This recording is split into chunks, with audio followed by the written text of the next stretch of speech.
We're going to read part 3 of the Memoir to 40, which was supposedly to 60, but he didn't finish it.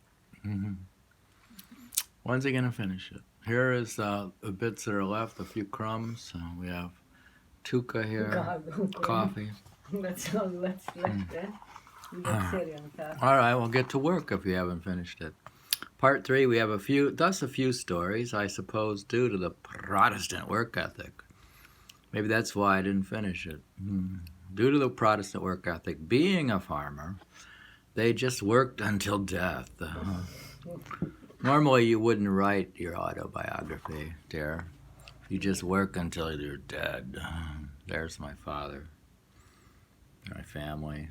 If I was a farmer, I wouldn't be writing this.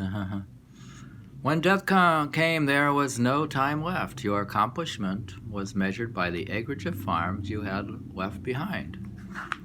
The Protestant Ethic and the Spirit of Capitalism by Max Weber is actually a German book called Die Protestantische Ethik und der Geist des Kapitalismus. Weber wrote that the Protestant ethic influenced large numbers of people to engage in work in the secular world, developing their own enterprises and engaging in the accumulation of wealth. And Protestant they were.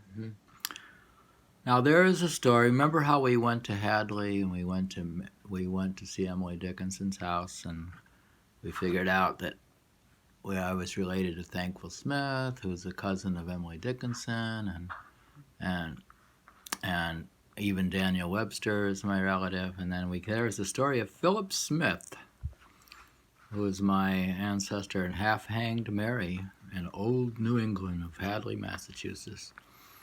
Well, Phillip Smith got sick, and they accused Mary, Reeve Webster, the witch of Hadley, of being a witch and the cause of the illness. This took place in 1683, a few years before the Salem witch trials. What would be interesting is if Mary Webster is a relative as well, and Philip Smith, they'd both be a relative. So is Mary a relative of Daniel? Who knows? Married to each other.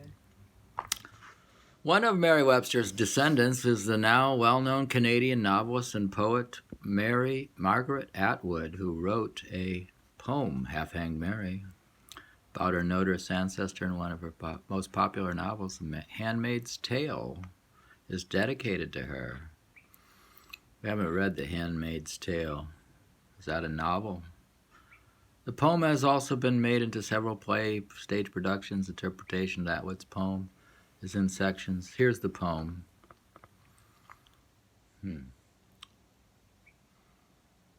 When they came to harvest my corpse, open your mouth, close your eyes, cut my body from the rope. Surprise, surprise, I was still alive. Tough luck, folks. I know the law. You can't execute me twice.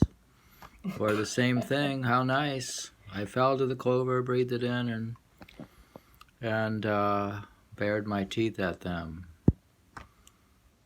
In a filthy grin, you can imagine how that went over. Now I only need to look out at them through my sky blue eyes. They see their own ill will staring them in the forehead and turn tail. Before I was not a witch, but now I am.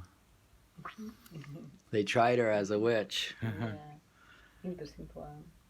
And she wasn't a witch, but after they tried her, she became one. This is from Half-Hanged Mary. That's from the one, the contemporary poet relative of her? That's from, actually, Margaret Atwood wrote the poem about her ancestor. Yeah, and there's also references to the history of Hadley, the witches' historians. There's the Mather. There's all the references. Well, that's just on. I'd probably end this at part 3. Part 3. This was on Mary Webster. I don't know if he's related to Daniel Webster, but Daniel Webster is related to me, and Phillip Smith is a direct ancestor. And they're all from Hadley, and we went to the graveyard. Remember we went to Hadley, the old Hadley? And we saw the near the bend in the river, by the bend in the Connecticut River. It's where they were.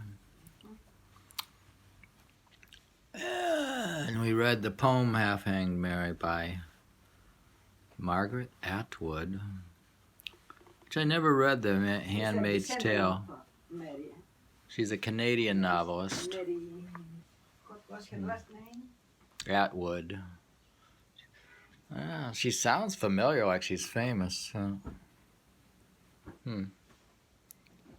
We had read about the capitalism and Max Weber and the Protestant ethic. They probably all worked themselves to death.